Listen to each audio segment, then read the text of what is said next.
Student class join करें।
आराध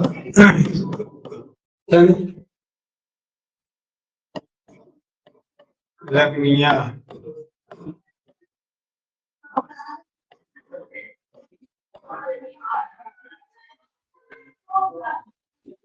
attachment, lathe attachment.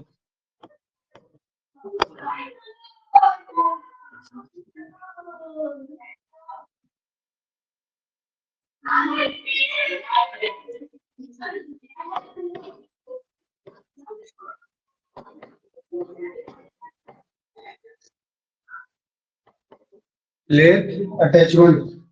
बात करते हैं number 1, taper turning attachment. Taper turning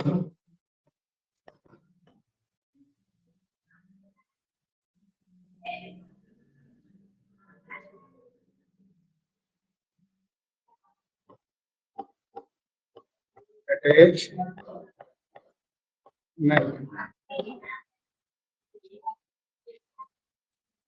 इसी विधि द्वारा जामों पर बाहरी व भीतरी टेपर तल बहुत ही परिशुद्ध तथा अच्छे फिनिश वाले बनाए जाते हैं। इस अटैचमेंट के बेड के पिछले सिरे पर लगाया जाता है। अटैचमेंट आधार पर एक स्लाइड या गाइड प्लेट लगी होती है जिसको 16 डिग्री तक दाएं या बाएं सेट कर सकते हैं। इस स्लाइड पर एक गाइड ग्लव चलता है। टेपर काटते समय गाइड ग्लव को इच्छित कोण पर सेट करने के बाद क्रॉस स्क्रू को हटाकर क्रॉस स्लाइड को स्वतंत्र कर देते हैं। फिर क्रॉस स्लाइड को अटैचमेंट के गाइड ग्लव के साथ जोड़ देते हैं। गाइड ग्लव खराब की कैरेज चलाने पर चलता है तथा अटैचमेंट की गाइड प्लेट के कोण का अनुसरण करते हुए क्रॉस स्लाइड को आगे पीछे चलाता है अर्थात टूल बेड के समांतर नहीं चलता, जिसके फलस्वरूप जॉब तल टेपर हो जाता है। इस अटैचमेंट द्वारा कोणीय चूड़ियां भी काटी जा सकती हैं। यदि जॉब पर काटने वाले टेपर की लंबाई और बड़ा व्यास भी तथा छोटा व्यास भी दिया जाए तो स्लाइड बार को सेट करने स्लाइड बार को सेट किया जाता है। इसका सूत्र है 10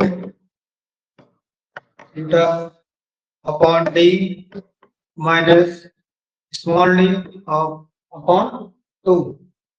अब बात करते हैं टेपर टर्निंग अटैचमेंट के लाभ।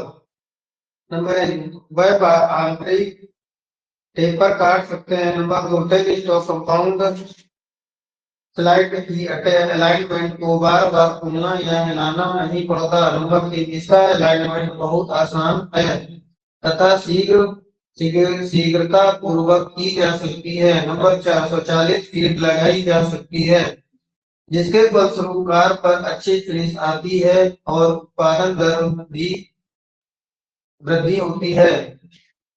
नंबर 8, टेपर पर बाहरी आंतरिक चूड़ी काटी जा सकती है। नंबर 6, अगर कुशल कारीगर भी कार्य कर सकता है। नंबर 7, इस विधि में ना तो कंपाउंड रेस्ट को किसी कोण पर सेट करना पड़ता है ना ही टेक स्टॉप को ऑफ सेट करना पड़ता है। बात करते हैं ग्राइंडिंग अटैचमेंट।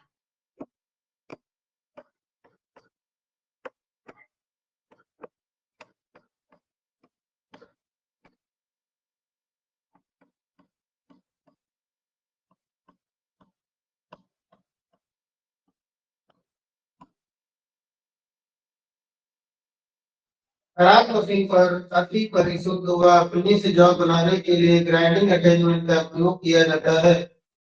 इसमें एक ब्रैकेट होता है जिसे टूल पोस्ट के स्थान पर अर्थात क्रॉस स्लाइड या कंपाउंड रेस्ट पर फिट किया जाता है।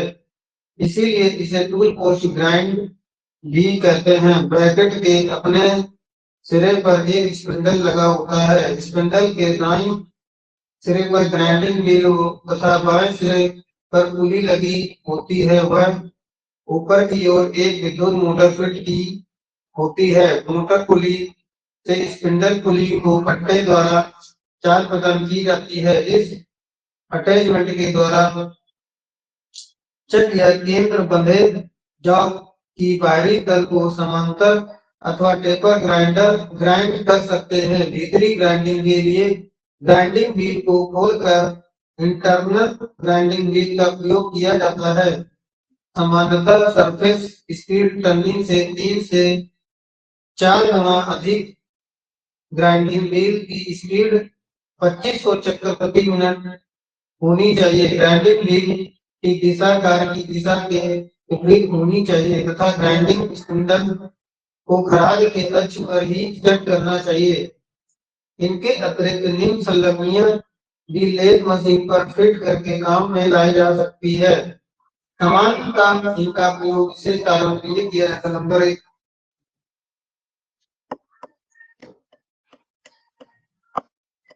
गियर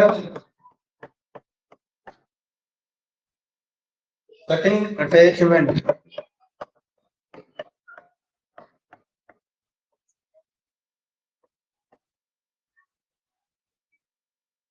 नंबर 2, milling और gear attachment.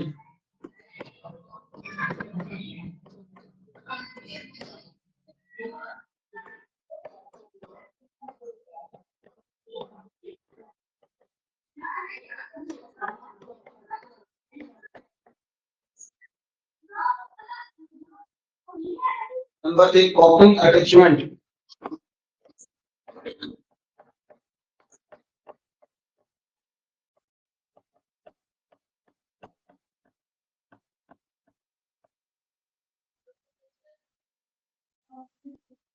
Number 4, attachment.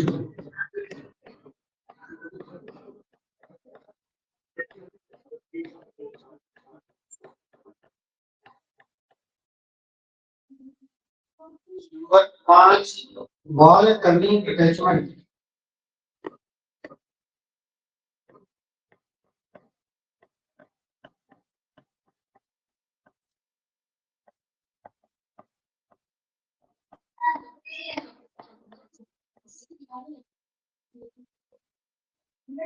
Number 6, crack Corning attachment.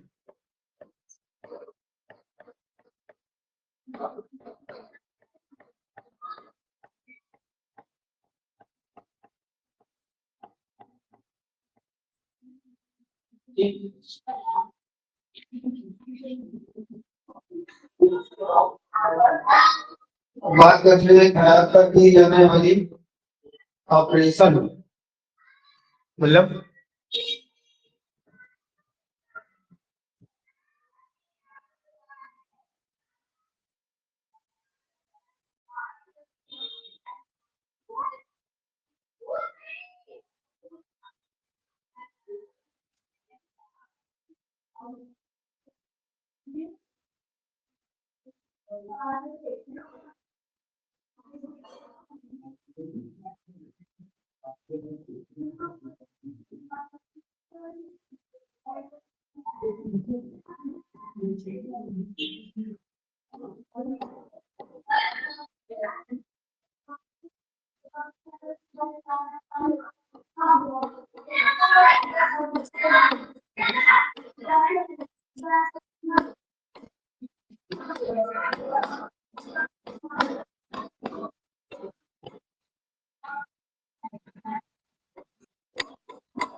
क्रियाएं।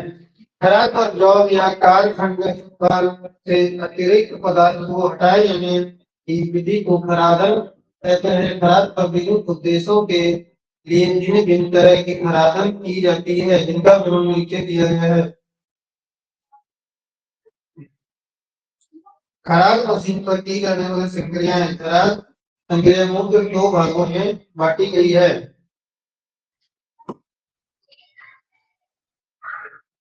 नंबर 1, सामान्य या मानक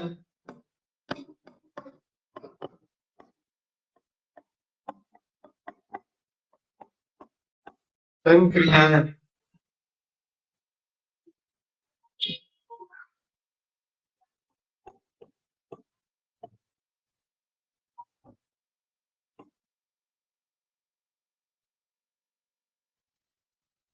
नंबर एक,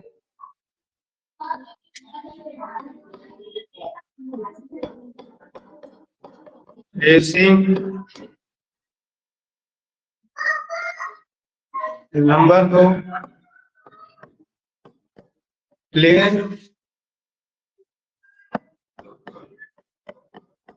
टर्निंग। नंबर तीन, स्टेप टर्निंग।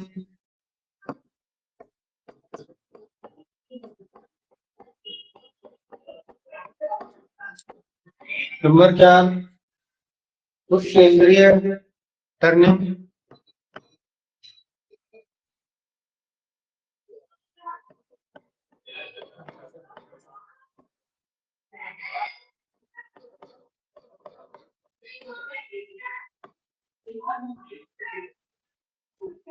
नंबर पांच, पेपर टर्निंग।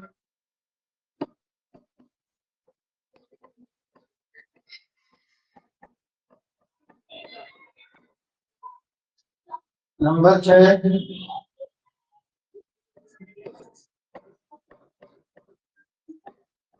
वेदन। नंबर सात, रिमिंग। नंबर आठ,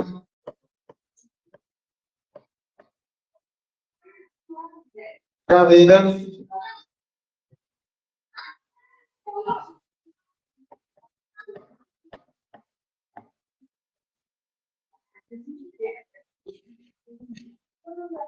नंबर नौ, typing.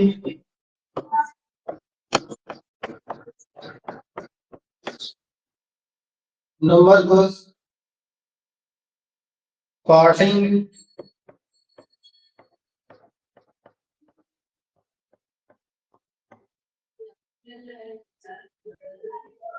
Number 11, knurling. Number 12,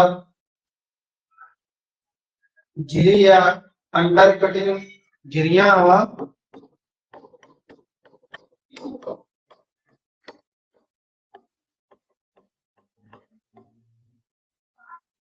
under cutting.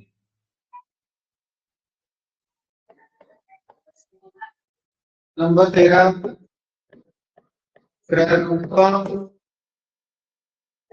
Turning. Number 14, चूड़ी।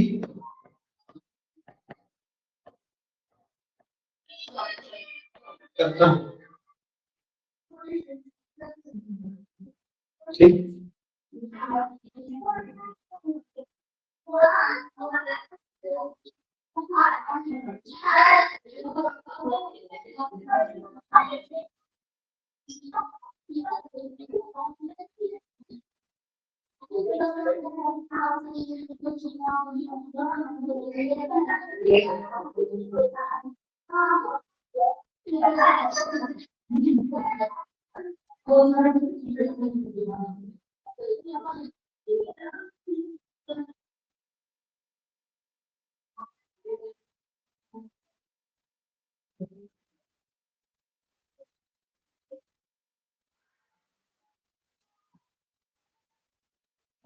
विशेष या साधारण ऑपरेशन मतलब संक्रियाएं।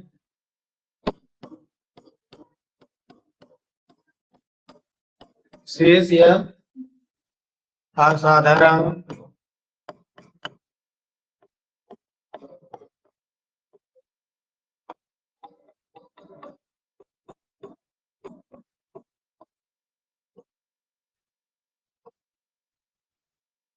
नंबर एक, अपघर्षण।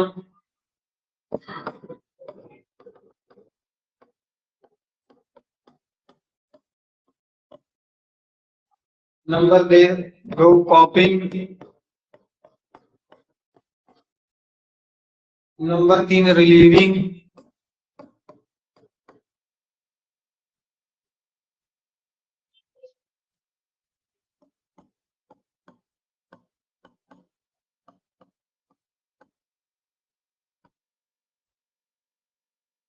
नंबर चार, मीलिंग।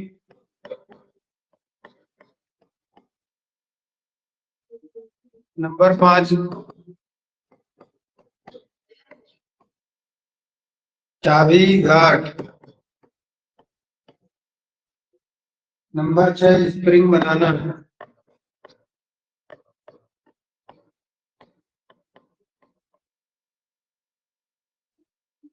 Number 7 spinning.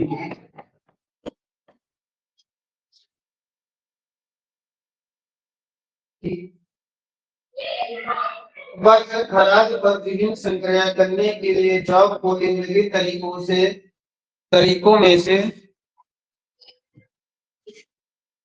किसी एक द्वारा पकड़कर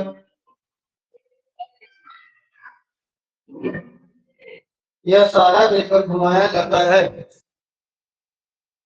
नंबर 1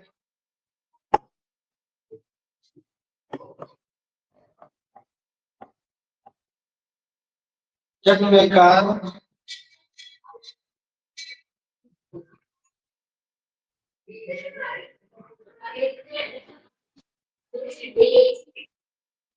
चक्र में कार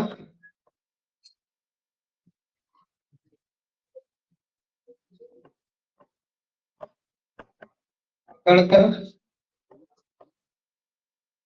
नंबर 2 केंद्रों के मध्य।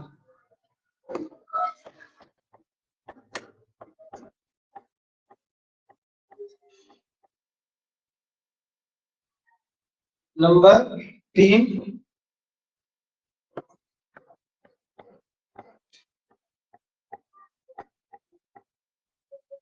पलक प्लेट पर। नंबर 4 मेंडल पर।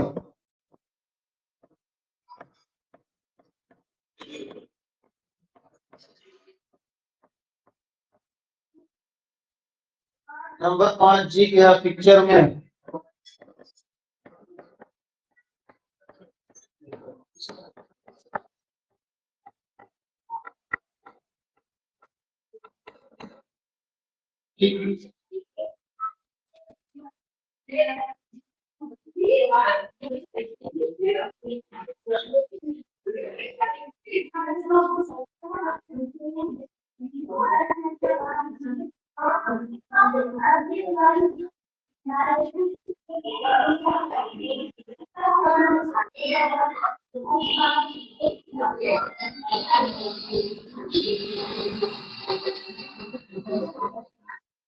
वाक्य नंबर 1 चक्र में कार को पकड़कर।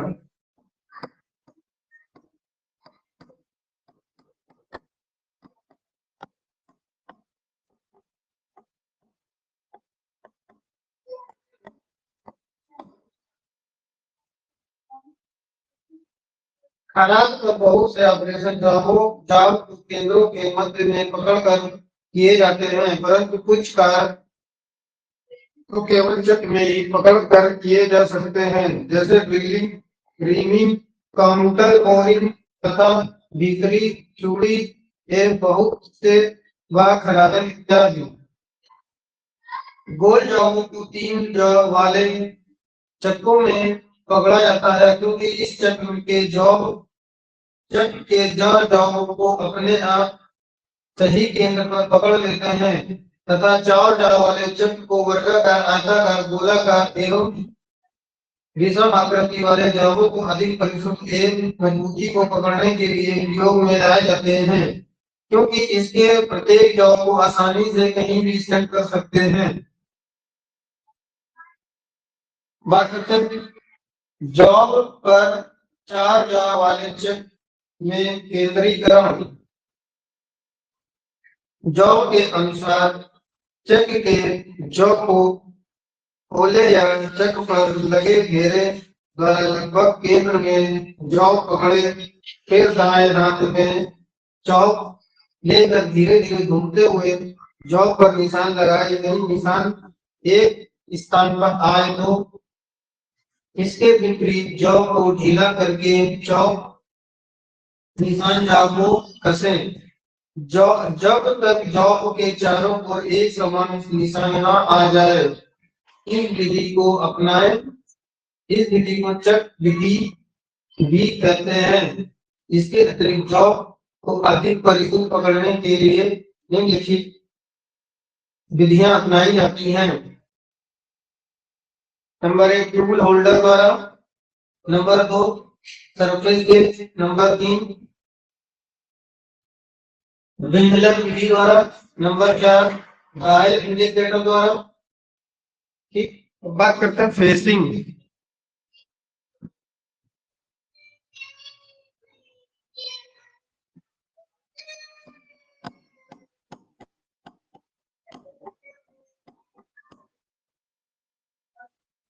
इस विधि में जॉब का बाईस या अक्ष के कोण पर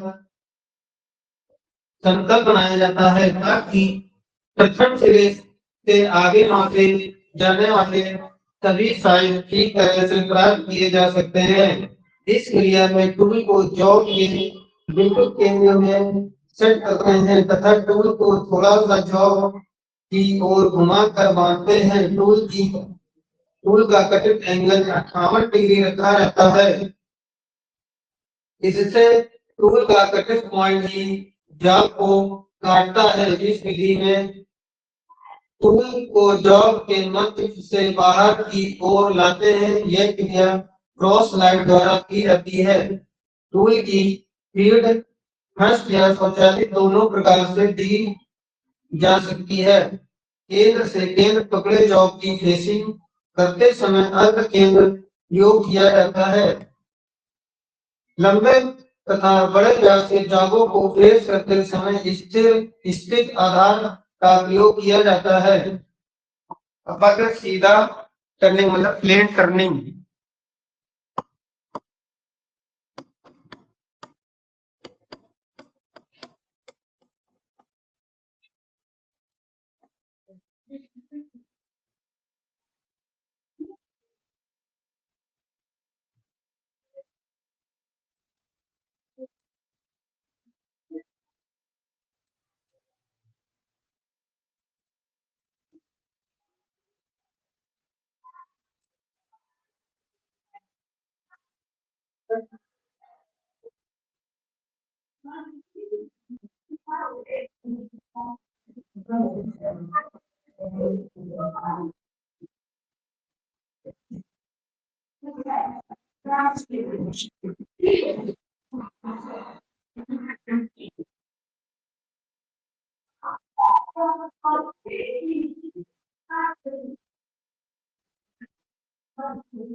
प्लेन टर्निंग इस ऑपरेशन में गोल बेलनाकार समांतर चौक बनाए जाते हैं। इस विधि में चौक खराद के अक्ष पर घूमता है तथा कैलिक्स को दाईं या बाएं चलाकर टर्निंग की जाती है।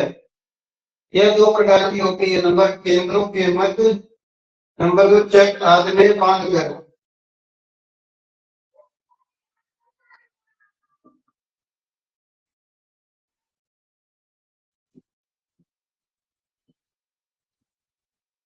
ये देखिए आपकी प्लेट टर्निंग इसमें दी हुई है। ये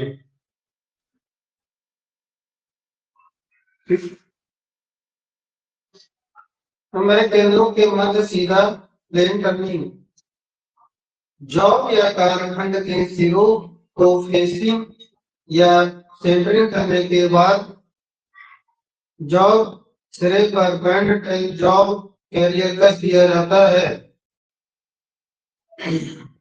खराद के स्पिंडल पर फेस प्लेट व लाइव सिंटर तथा कल स्टॉक में हेड सिंटर लगाकर जॉब को केंद्रों के मध्य पकड़ा जाता है। टूल पोस्ट में राइट हैंड टर्निंग टूल को सही केंद्र में सेट करके काटा जाता है। जब जॉब का साइज तैयार हो जाए तो जॉब को खोलकर फिनिश साइड पर जॉब कैरियर को बांधकर शेष भाग को भी तैयार कर लिया जाता है। नंबर दो चक आग में बांधकर इस प्रक्रिया में पहले जॉब को चक में सेकेंडरी बांधकर प्लेन टर्निंग की जाती है।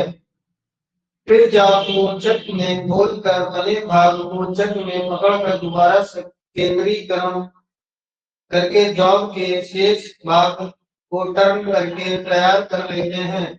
जॉब पर दो प्रकार की टर्निंग की जाती है, रफ टर्निंग, फिनिश टर्निंग।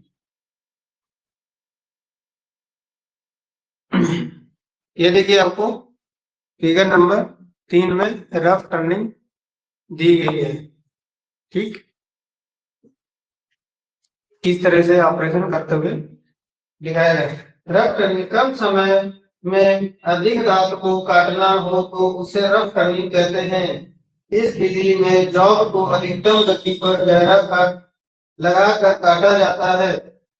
प्रायः इसमें कट की गहराई 2 से 5 मिलीमीटर तथा फीड 0.3 से 1.5 मिलीमीटर तक होनी चाहिए।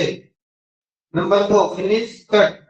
फिनिश कट के लिए कटिंग स्पीड अधिक रखी जाती है तथा फील्ड व कट की गहराई बहुत कम होती है। फिनिश कट के लिए टूल तेज धार वाला परंतु कटिंग एज कुछ गोलाई वाला रखा जाता है। अतः कट को स्वचालित भरण द्वारा पूरा कर लिया जाता है। जॉब पर उच्च फिनिश प्राप्त करने के लिए कूलेंट की उचित मात्रा का प्रयोग करना चाहिए। ये देखो फिगर नंबर 4 में आपको फिनिश टर्निंग दिखाया गया है। अब बात करते हैं स्टेप टर्निंग।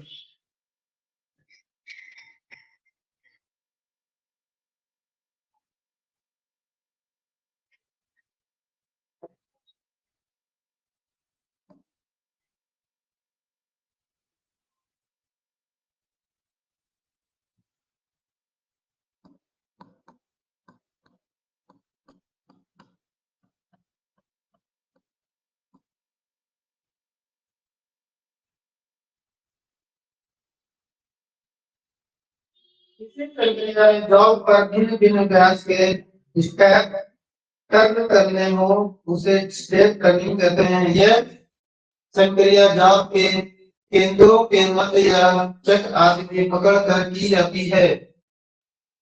केंद्रों के मध्य स्टेप टर्निंग करते समय सर्वप्रथम जॉब पर सेंटरिंग उसकी लंबाई तय की जाती है। तत्पश्चात इसे एक सिरे पर जॉब कैरियर कसकर केंद्रों के मध्य से किया जाता है। फिर जॉब का अधिकतम व्यास टर्न करना चाहिए। अब इस टर्न किए हुए भाग पर जॉब कैरियर को कसकर जॉब का दूसरा तीसरा व अन्य व्यास एवं लंबाइयां तैयार की ली जाती है। जॉब का व्यास बनाने के लिए एक कट लेने के बाद जॉब को मापना चाहिए और इच्छित साइज के लिए माइक्रोमीटर डॉलर की शून्य रेखा सेट कर लेनी चाहिए और लंबाई के लिए अप्रैल पर लगे फ़ारेनहाइट की माइक्रोमीटर डॉलर की शून्य भी सेट कर लेनी चाहिए।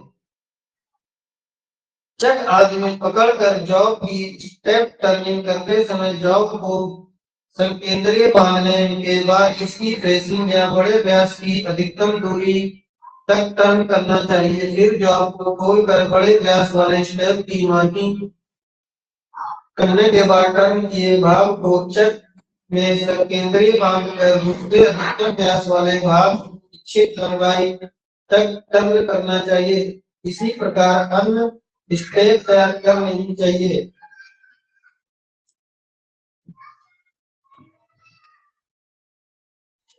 ये देखिए फिगर में इसमें आपको स्टेप टर्निंग के बारे में बताएंगे। ये देखो ये पहले ये टर्निंग किया गया, फिर ये इसी को स्टेप टर्निंग कहते हैं या पौड़ीदार टर्निंग भी कहते हैं। अब बात करते हैं ग्रूविंग।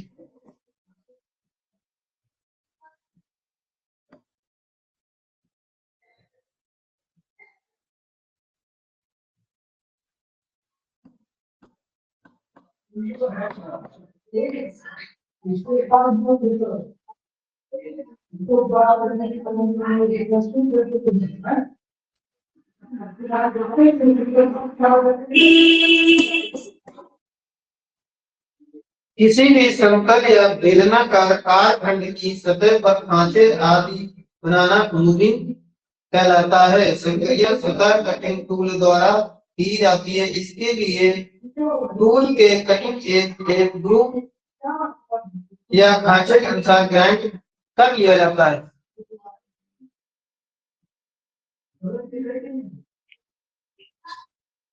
ये देखिए आपको ये देखिए ग्रूव, ये ग्रुप टूल है, ये स्क्वायर ग्रुप कटा हुआ है, ये राउंड ग्रुप कटा हुआ है और ये वी साइड का टूल ग्रुप कटा हुआ है। ठीक इसी तरह ये ग्रुप बनाए गए हैं।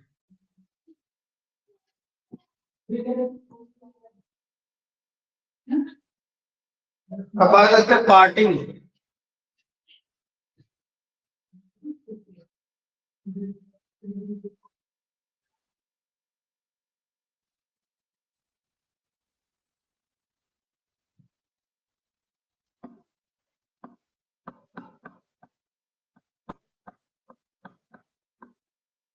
पार्टिंग मतलब कालखंड पर सभी प्रकार की मशीनी संक्रियाएं करने के पश्चात वांछित लंबाई में पार्टिंग आप टूल द्वारा काटने की क्रिया को पार्टिंग कहते हैं। इस क्रिया को करने के लिए जाव को चक अथवा फेस प्लेट पर बांधकर घुमाया जाता है। एक मशीन की गति टर्निंग गति से आधी रखी जाती है। वह कटिंग पॉइंट को जाव की इच्छित लंबाई पर सेट किया जाता है और हाथ द्वारा क्रॉस फीड व कैरिज को चलाकर टूल क्लियरेंस बनाते हुए क्रॉस फीड दी जाती है।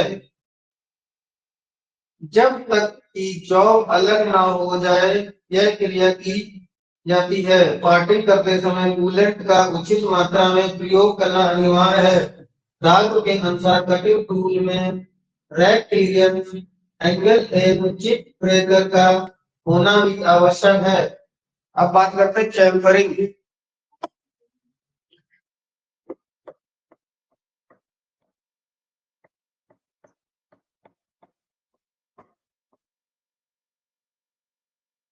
किसी भी कालखंड के अंतिम सिरे को बेवल करने की क्रिया को चैम्फरिंग कहते हैं। यह क्रिया जाव के सिरे पर वर्क अथवा तेज धार को दूर करने के लिए की जाती है। इसलिए रफ टर्निंग, बोरिंग, नर्लिंग या चूड़ी काटने से पहले जाव के बाद सिरे पर चैम्बर करना आवश्यक है ताकि नट आसानी से चूड़ी पकड़ सके। यह टूल के द्वारा अथवा कंपाउंड स्लाइड पर बने राइट हैंड स्लाइड टूल द्वारा 30 से 45 कोणों पर बांध कर की जाती है। इसके लिए मशीन की गति कम रखी जाती है।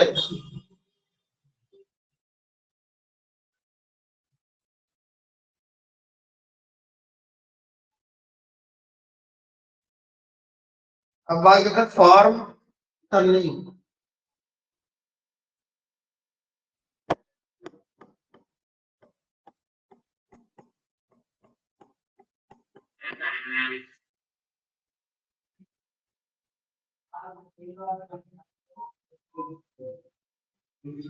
किसी जॉब पर उत्तल अवतल या किसी विशेष आकृति में जॉब को टर्न करने की विधि को फॉर्म टर्निंग कहते हैं। फॉर्म टर्निंग निम्नलिखित 3 प्रकार से की जाती है। नंबर 1 फॉर्म टूल द्वारा। नंबर 2 संयुक्त रूप से क्रॉस अनुदैर्ध्य फील्ड प्रयोग करके। नंबर 3 पॉपिंग अटैचमेंट द्वारा। अब बात करते हैं नर्लिंग।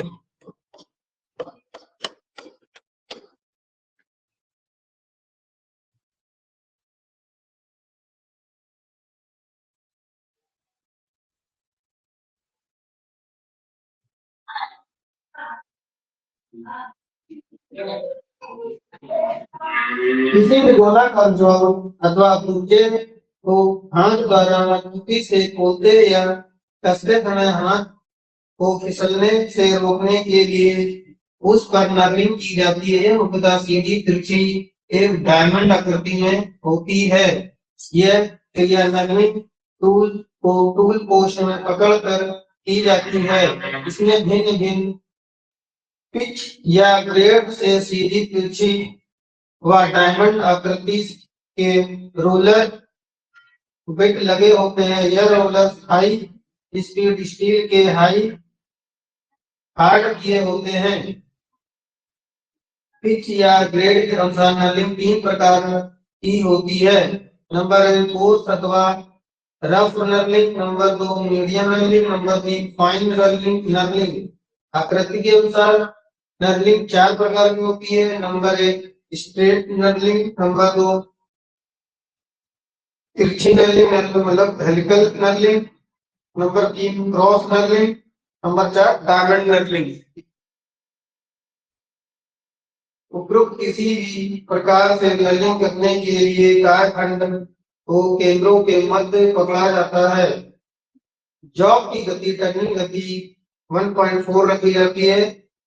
जॉब के उस स्थान पर जहां नर्लिंग करनी हो उसे उसी ग्रेड के अनुसार ही व्यास को कम कर लिया जाता है। साधारणतः रफ नर्लिंग के लिए 0.3 mm तथा मीडियम नर्लिंग के लिए 0.2 mm और फाइन नर्लिंग के लिए 0.1 mm व्यास को कम रखा जाता है। फिर नर्लिंग को टूल पोस्ट में सेट करके नर्लिंग बिट की अक्ष रेखा को जॉब की अक्ष रेखा के समांतर ले आते हैं। इसके पश्चात नर्लिंग टूल को कार समांतर लाते हुए क्रॉस स्लाइड से टूल की फीड देते हुए जॉब की सतह पर दबाते हैं ताकि कारखंड की सतह पर एक अच्छा प्रभाव आ जाए। तत्पश्चात कैरेज को फीड देकर इच्छित लंबाई तक नर्लिंग कर लेते हैं। नर्लिंग करते समय कुछ ध्यान देने योग्य बातें। प्रभावशाली नर्लिंग प्राप्त करने के लिए नर्लिंग टूल को जॉब से बिना हटाए हुए मशीन को उल्टा चलाकर आरंभिक सिरे पर ले आए। एक दबाव देकर उसी कट को दोबारा ले आए। इसी प्रकार 2-3 कटों में नर्लिंग पूरी की जाती है। स्नेह का भी अधिक प्रयोग करें। टूल फीड को 1 से 2 मिलीमीटर प्रति चक्कर रखें। नंबर 4 नर्लिंग को साफ करने के लिए फाइन कार्ड नरम तार ब्रश का प्रयोग करें। ये देखिए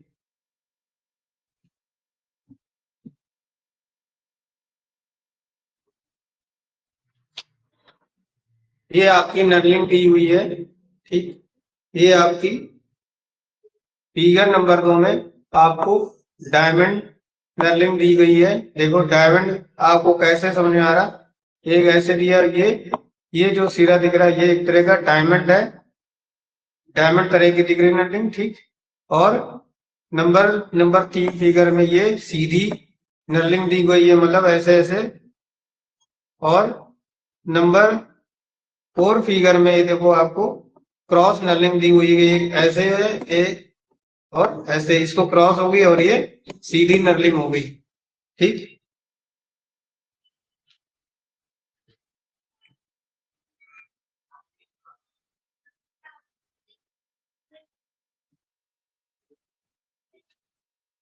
और इसी में आपको ये नर्लिंग दी गई है, अवतल नर्लिंग, ये इस तरह से नर्लिंग हुई होती है। और ये उत्तर नर्लिंग, इसके मुंह एक दूसरे के आमने सामने होते हैं, ठीक है। ये हमारे नर्लिंग टूल है, ठीक। इसी में ये देखिए तीनों नर्लिंग बनाई गई है, क्रॉस, मीडियम, फाइन, मतलब ये ज्यादा महीन होती है, ये मीडियम, और ये कोर्स, ये ज्यादा मोटी नर्लिंग होती है।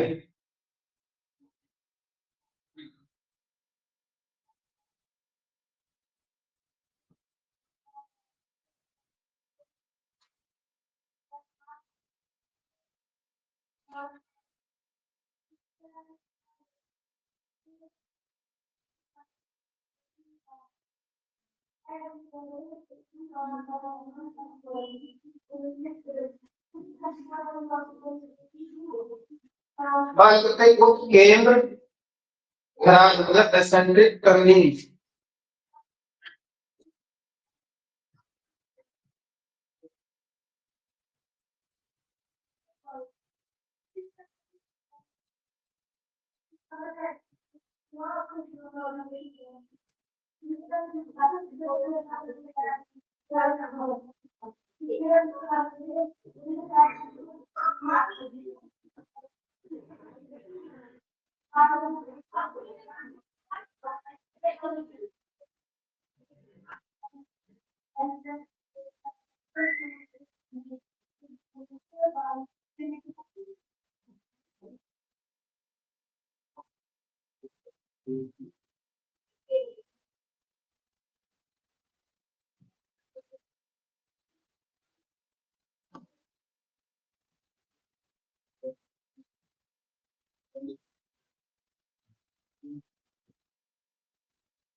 यदि किसी बेलनाकार जॉब में दो या दो से अधिक विभिन्न घूमने वाले अक्ष हो तथा इन अक्षों के केंद्र एक दूसरे से भिन्न हो तो उसे उत्केंद्र कार्यखंड कहते हैं।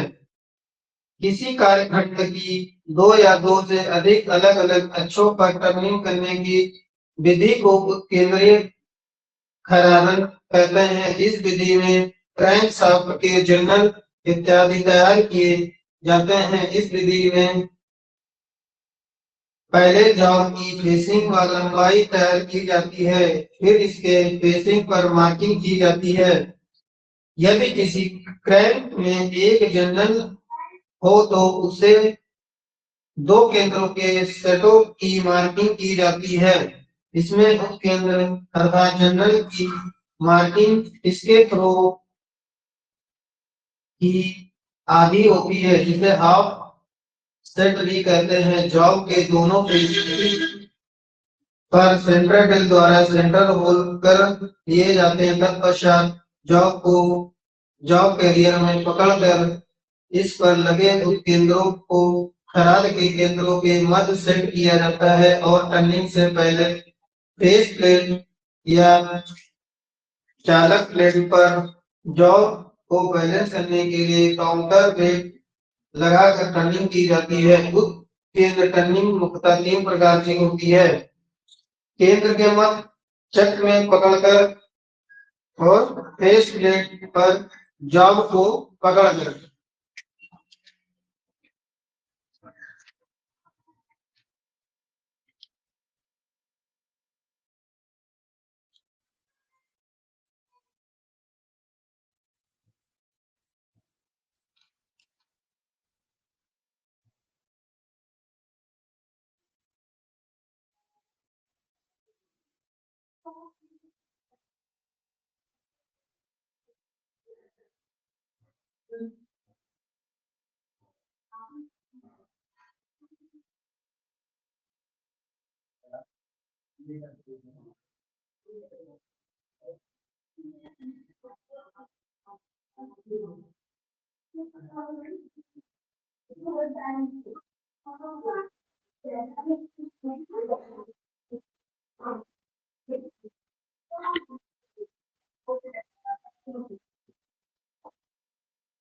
अब बात करें पेपर व पेपर टर्निंग।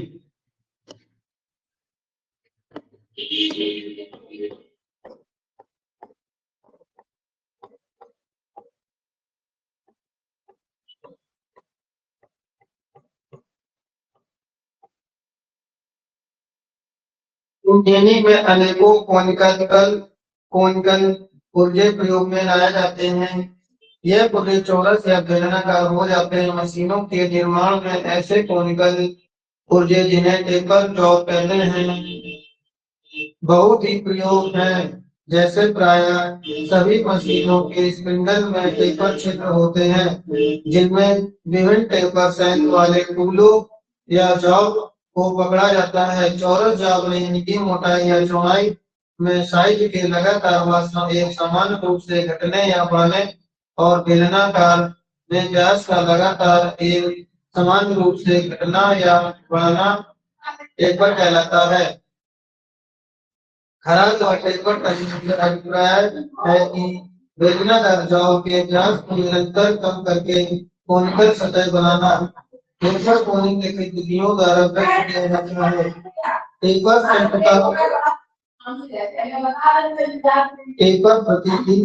टेपर प्रति फुट कोण द्वारा टेपर टेपर प्रतिशत नंबर 6 मानक टेपर।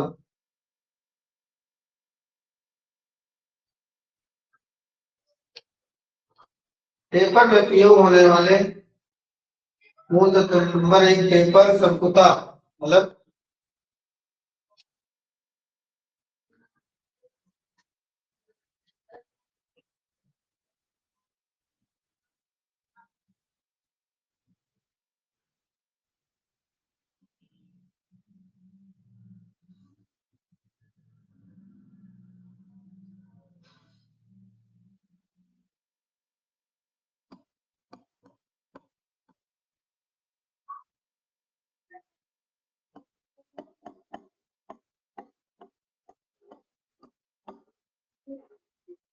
प्राय टेपर जॉबों में अधिकतर टेपर व्यासों के अंतर व उसकी लंबाई के अनुपात द्वारा व्यक्त की जाती है। निश्चित लंबाई के व्यासों के अंतर को टेपर कोनिसिटी कहते हैं। यह अंग्रेजी के किस अक्षर द्वारा व्यक्त की जाती है। इसका सूत्र है के बराबर D minus small D upon L. यह इसका सूत्र है। ठीक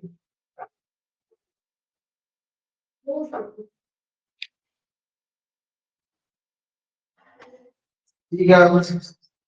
कल आपको कुछ न्यूमेरिकल यानी सवाल बताएंगे। आज की क्लास यही समाप्त होती है।